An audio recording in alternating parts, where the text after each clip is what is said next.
Study of 1 Samuel. We are in chapter 8, and we're going to be picking up with verse 21, but I'd like to remind you what we've been reading about, that Israel has asked for a king, and the Lord told Samuel to tell the Israelites all the things that the king would ask of the people. And we just read verses 11 through 18 that spoke about all the things that a king over Israel, would demand of the people. And you remember we pointed out, we see so clearly in the scriptures how the king is just going to take.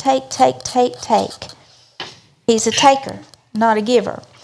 And the Lord wanted just to set this before the people and say that this is what you're asking for. Are you sure this is what you want? And in verse 19, the people said, no, we want a king over us because we want to be like other nations. And we want our king to judge us and go out before us and fight our battles. You know, that phrase right there really jumped out at me the other night. How they were looking for somebody to fight their battles. They wanted someone, this is my perspective, they wanted someone to take care of those big iron chariots they were afraid to conquer and go up against themselves, and they weren't willing to lead on the Lord God Almighty, who would have been able to deliver them had they sought His counsel and done things His way. And so in verse 21, and Samuel heard all the words of the people, and he rehearsed them in the ears of the Lord. So Samuel's just listening to what the people say. We don't want to be unique. We want to be like everybody else. And this is a problem with Christians today. They don't want to be unique. They want to fit into the world, and God's called us out of the world, come out from among them, not be like them, you understand? And so he listens to what they're saying, and then he goes before God and he conveys the message to God. The Lord, they don't want to be unique, you know. They want a king. I told them what you told me. They still want a king. And the Lord said to Samuel, hearken unto their voice, and make them a king. And Samuel said unto the men of Israel, go ye every man unto his city. So God told Samuel, if they want a king, give them a king. They've been warned. Mm-hmm. They want to be persistent about this thing, and give them a king. So Samuel goes back to the people, and all right, everybody go back to your respective cities. I've heard what you said. I've told God what you said. So, you know, the end of this session's over. Okay. One of the things that Pete and I discussed this afternoon is how, these are my words, that God works by invitation. If we want to operate independently of Him, He will not force us to do things His way. And He'll let us self-destruct if that's what we want. And what's so sad is He had given the Israelites this, from my perspective, of golden opportunity, and they just did not want to heed to the direction of the Lord. I think it's Psalm 106. You can check me out on this. Yes. But it says he gave them their request. I'm talking about the nation of Israel, and sent leanness to their soul. And you're persistent with God, God will give you what you want to your own detriment. Mm-hmm. That's exactly what happens here. You're right. It's Psalm 106, verse 15. Verse 15? Yes, sir. Then in chapter 9, now there was a man of Benjamin whose name was Kish, the son of Abiel, the son of Zeror, the son of Choras, the son of Aphiah, a Benjamite, a mighty man of power. And he had a son whose name was Saul, a choice young man and a goodly, And there was not among the children of Israel a goodlier person than he. From his shoulders and upward, he was higher than any of the people. We got it, right? Well, barely. Okay. So Kish was a Benjamite, mighty man of power. Evidently, he was well off, Now, think about this. I was thinking about it today. You remember Benjamin, when you get to the end of Judges, how the rest of the Israelites went up against Benjamin and almost wiped out the entire tribe, exception of 600 men. And so this tribe has not regained its population yet, which if you'll keep that in mind, you'll understand what Saul says later on. And so Kish has this son named Saul, and the jury's out on what is actually meant by goodly. Goodly can be he was a good man, or that there was not a better man than him in Israel, or it can mean that he was good to look at. Okay? And he was also a head taller than anybody in Israel. And I think it sort of amuses me that they want a king, all right, I'm going to give them what appeals to the flesh. Okay? So I just think tall, dark, and handsome. You understand? So evidently Saul sort of fit the bill that the people would embrace. Okay? And the asses of Kish, Saul's father, were lost. And Kish said to Saul his son, Take now one of the servants with thee, and arise and go seek the asses. Now, note this, Saul's just been an obedient son here, not seeing himself of importance or anything. So Kish has lost his donkey, so he sends Saul with a servant to go find my donkeys. That's his mission, okay? And he passed through Mount Ephraim, and passed through the land of Shalisha, and they found them not. Then they passed through the land of Shalem, and there they were not. And he passed through the land of the Benjamites, but they found them not. So after making an extensive and unsuccessful search for these donkeys, Saul just suggested to his servant, hey, let's go home, because Daddy's going to forget about the donkey. He's going to be thinking about us now, okay? And then in verse 6, And he said unto him, Behold now, there is in this city a man of God, and he is an honorable man. All that he saith cometh surely to pass. Now let us go thither, peradventure he can show us the way that we should go. To me, this is a very profound verse, and it'll tell you something about the reputation that Samuel has already developed in the nation of Israel. So Saul's servant makes this recommendation, let's go visit the man of God before we return home. And then I feel like his servant gave a very fitting and unique description of Samuel. First, he called him a man of God. Mm-hmm. Now, Heather has a note here somewhere. Where is it? It's right here. There's a difference between a preacher and a man of God. A man of God represents God, not himself. He goes to God for counsel. Preachers can represent a denomination, a religion. They can even represent themselves. But here we know that even though Samuel grew up under the priestly ministry of Eli there in Shiloh, that seeing all the negative things had not affected Samuel in a negative way, but Samuel has stayed true to God through all this. So firstly, he's called a man of God. Then next, he's called an honorable man. In other words, he's evidently well respected. And then finally, he makes this very profound statement. I'm going to paraphrase. Everything this man says comes to pass.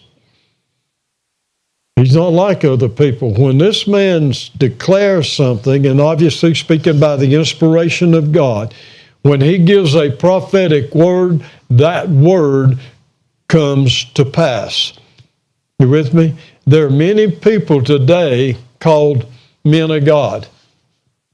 And sometimes I sort of cringe when I hear the phrase, because it's almost like just a faddish phrase, not understanding what a man of God is. And I've heard people called a man of God that I didn't necessarily agree with them. Mm-hmm. I thought he was a man of the flesh rather than a man of God, you understand?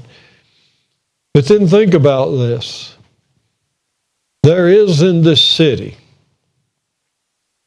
this kind of man. Is there in this city that kind of man? Think about it. You understand? These are few and far between, aren't they?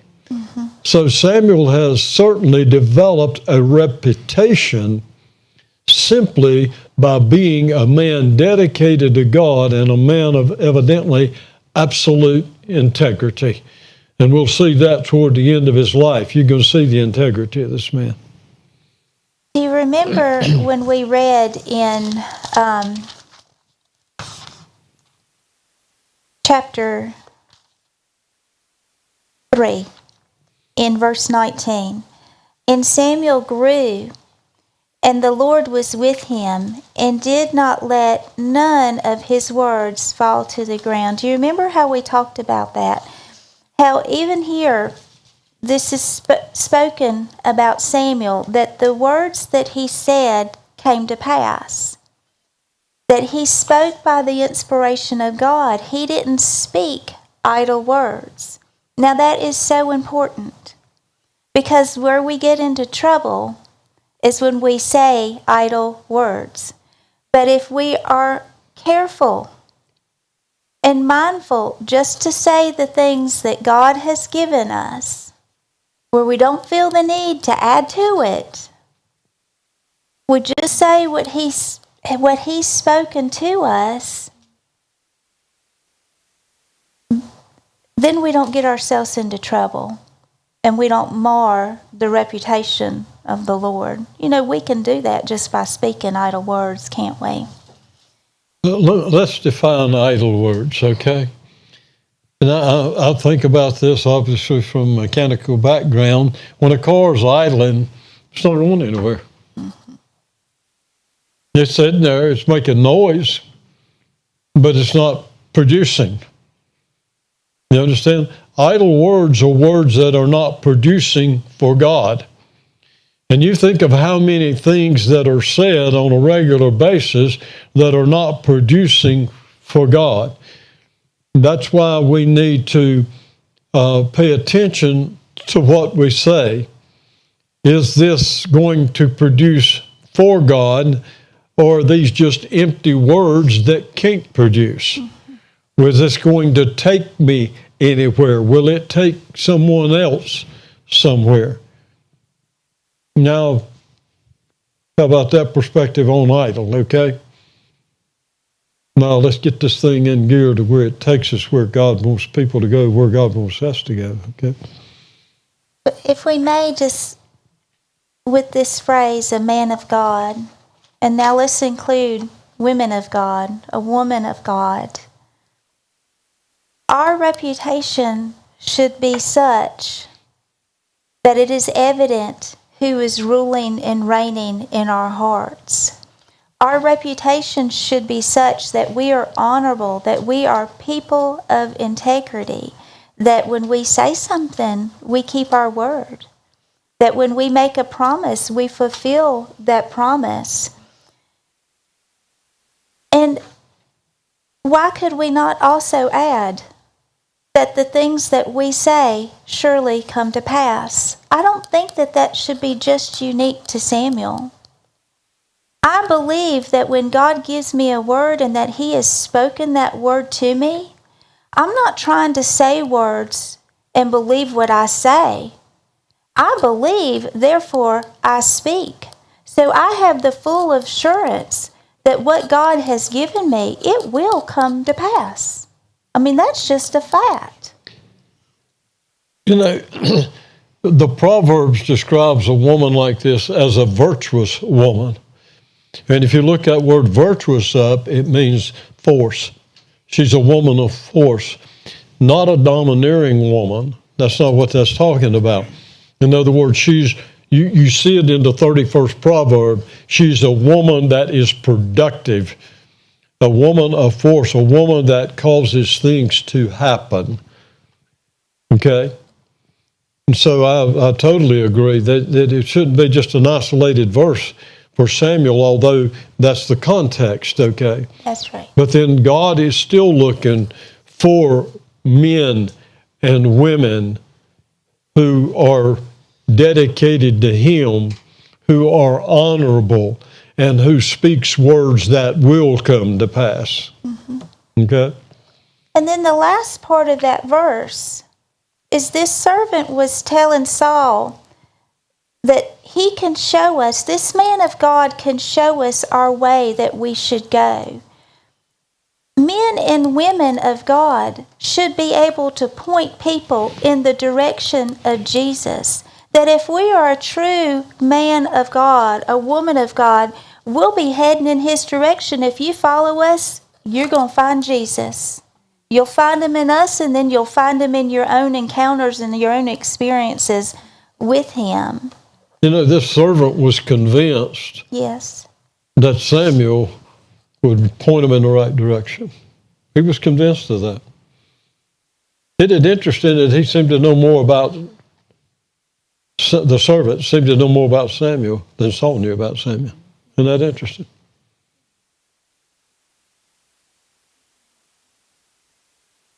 Verse 7, Then Saul said to his servant, But behold, if we go, what shall we bring the man?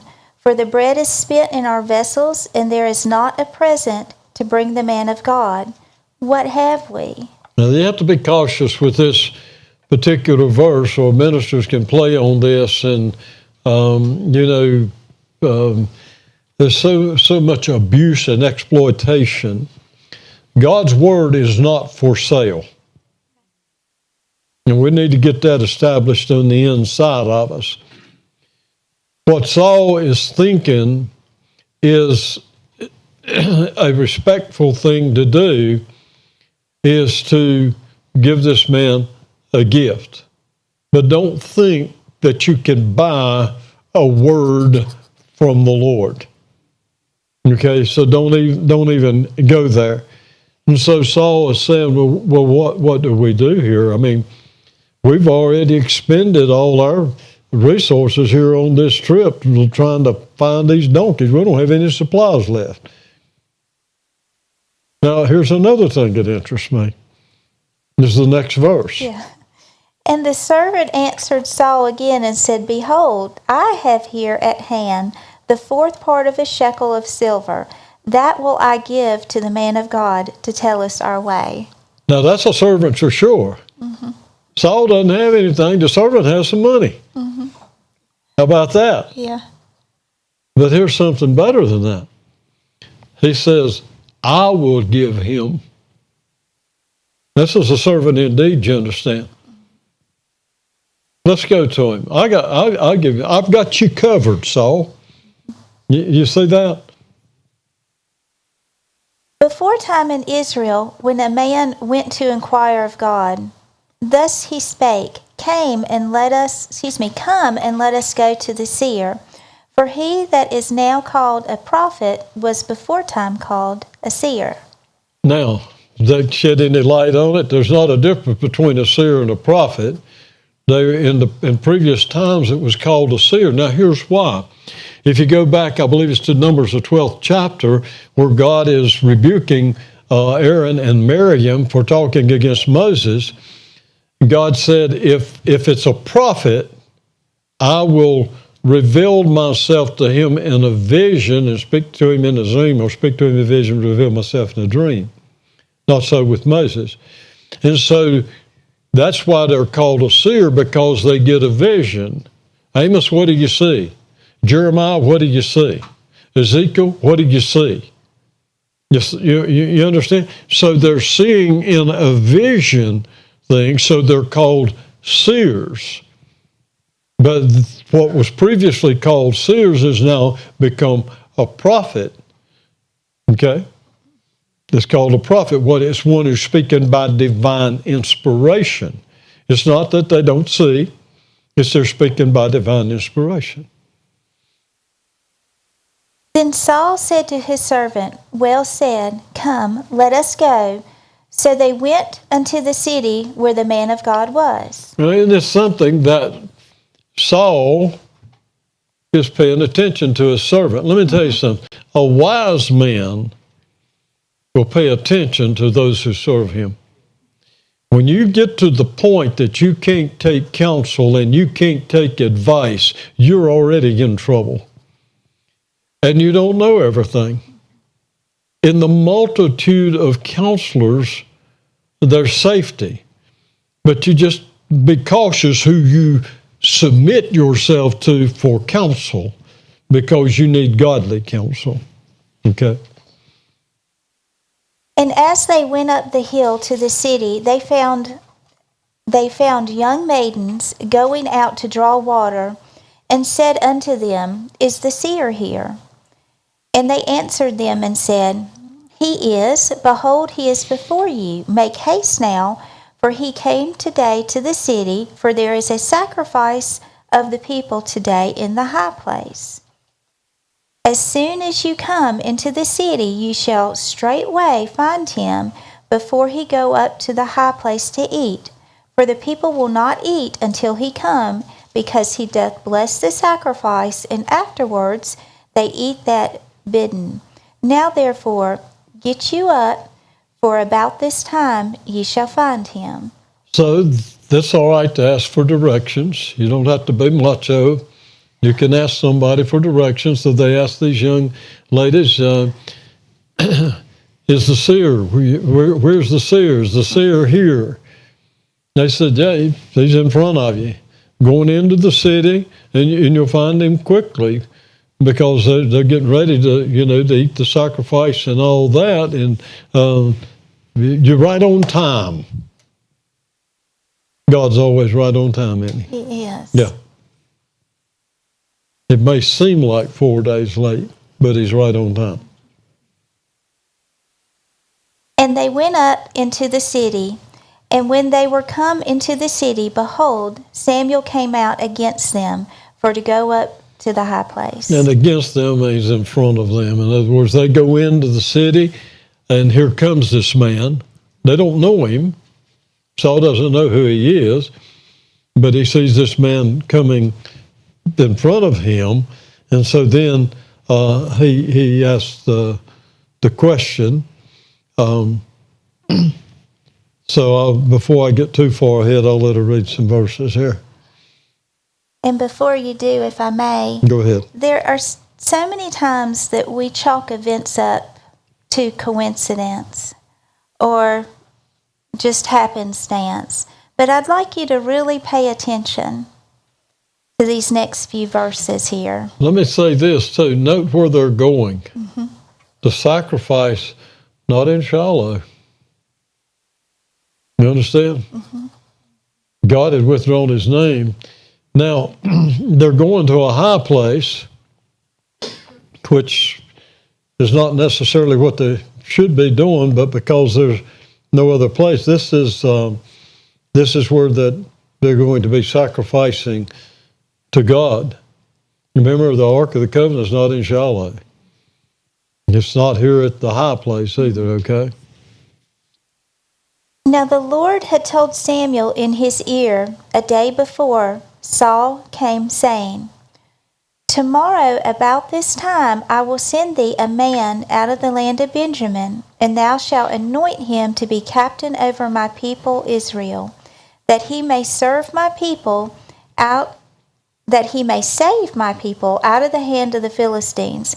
For I have looked upon my people, because their cry is come unto me. Now, this shows you a man that's hearing God, okay? God talking to a man. So God has already told Samuel that Saul's coming. Before he ever gets there, he says, tomorrow about this time. So it must have been about the same time that Saul has approached him, okay? He said, I'm going to, note this, send you. It didn't sound like God sent him, did it? Mm-mm. But God works in some mysterious way. He's out looking for donkeys, and the servant gets him going in the right direction. All this is orchestrated by God. And so God tells Samuel, I'm going to send you a man out of the land of Benjamin, and I want you to anoint him.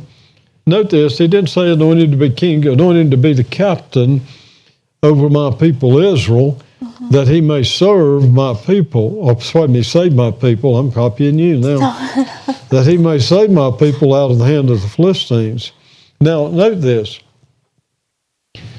He's the captain over the people. In other words, from my understanding of this, God is not seeing him as one who ruled the people, but one to lead the armies of the people as the judgment of God against the enemy. You understand? Mm-hmm. So God's calling him the captain of his people, okay? And when Samuel saw Saul, the Lord said unto him, Behold, the man whom I spoke to thee of, this same shall reign over my people. So when Samuel sees him, God said, that's the man. That's the one I told you about. He's the one that's going to be that king they wanted, okay? Then Saul drew near to Samuel in the gate and said, Tell me, I pray thee, where the seer's house is. And go ahead. Thank you. And Samuel answered Saul and said, I am the seer. Go up before me unto the high place, for ye shall eat with me today, and tomorrow I will let thee go, and will tell thee all that is in thy heart. So Saul, not recognizing Samuel, he approached him and he said, where does the seers live? Where's the seer's house? Okay. Samuel said, I'm the seer. And then he immediately invites Saul to come eat with him. And he said, you come with me, and then I'll let you go tomorrow, is the essence of it. And he said, I'll tell you all that's in your heart. Mm-hmm. And without Saul asking him a question, Samuel says, the donkeys you're looking for have already been found. That ought to get your attention. Yeah. Because we don't see him asking. Yeah. We see Samuel tell him, I'm going to tell you all that's in your heart, not all the questions that you ask. Isn't that amazing? God looks at your heart. Men listen to your mouth. God's listening to what's coming out of your heart. To me, that is so profound, because I think back to the time when the Lord spoke to me and called me out. And what was spoken, the question that was asked was, my paraphrase, this is already in your heart, isn't it? Well, the things that were spoken, I hadn't shared with anybody before. It's an amazing thing. If we could get a grasp of the fact that God looks at our heart, He sees our heart, but we're so focused on actions. We can be so focused on the natural that we forget about the heart.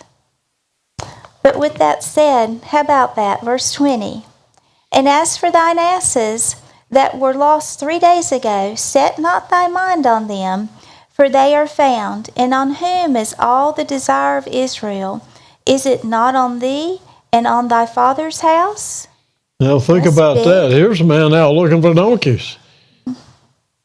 And all of a sudden, your donkeys are found, and on whom is the delight of Israel? Is it not on you and your father's house? What are you talking about? Yeah. He was not expecting that, you understand? And Saul answered and said, Am not I a Benjamite, of the smallest of the tribes of Israel, and my father the least of all the families of the tribe of Benjamin? Wherefore then speakest thou so to me? Now remember what I said earlier about the tribe of Benjamin? And this is what Saul is saying. Saul said, I'm a Benjamite. I mean, we're the smallest tribe in Israel. And besides that, my family's not large. You understand? We're small. Why are you saying these things to me? Well, he forgot what his servant said.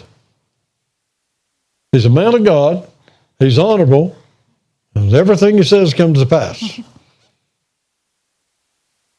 Just shut up and listen. Sometimes that's what we need to do. Just get quiet and listen to what God is saying to you. And yeah, your head will reel. You understand? I remember, early on here I am working as a mechanic, have no thoughts of going into ministry, and I've had things said to me, and I'm thinking, what is this? I mean, about make your head spin, you understand, because you're not seeing yourself that way. Other people were seeing things before I did. Other people were seeing me in ministry before I was. And I certainly wasn't pursuing that vocation. I was already in the vocation I was pursuing and was happy. And so now they're seeing something I'm not seeing. Samuel's seeing something Saul's not seeing.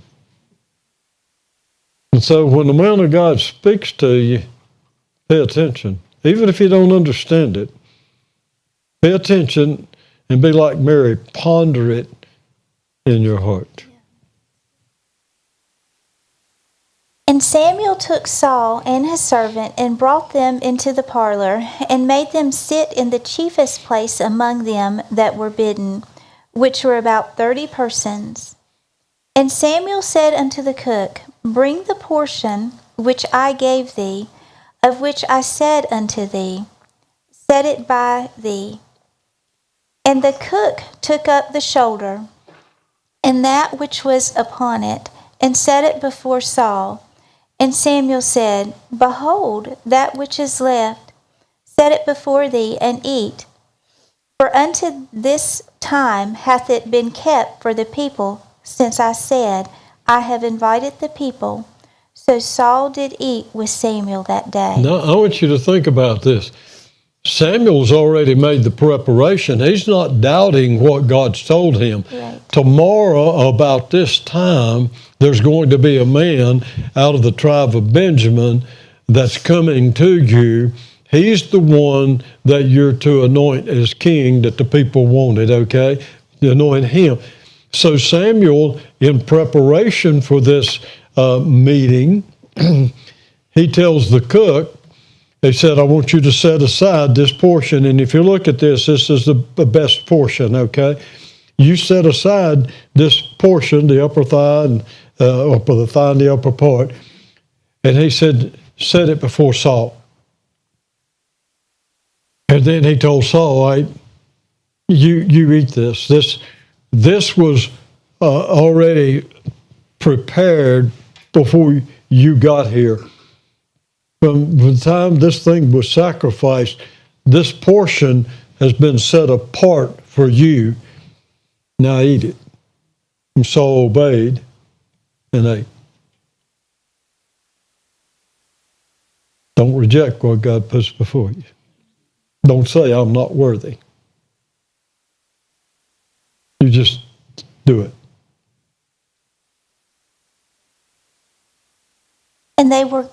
And when they were come down from the high place into the city, Samuel communed with Saul upon the top of the house. So after they returned from the high place, the meal, the sacrifice and meal is all over. They go to Samuel's house, and he's on the housetop. And if you go into these Eastern cultures, you'll find that that's patios or whatever set up on the housetop, okay? So he's up there on the housetop talking with Saul. Now, I don't know what all he's talking about, but they're communing, okay? And they arose early, and it came to pass about the spring of the day that Samuel called Saul to the top of the house, saying, Up, that I may send thee away. And Saul arose, and they went out both of them, he and Samuel, abroad. So at about dawn of the day, Samuel wakes Saul up. It's time for you to leave.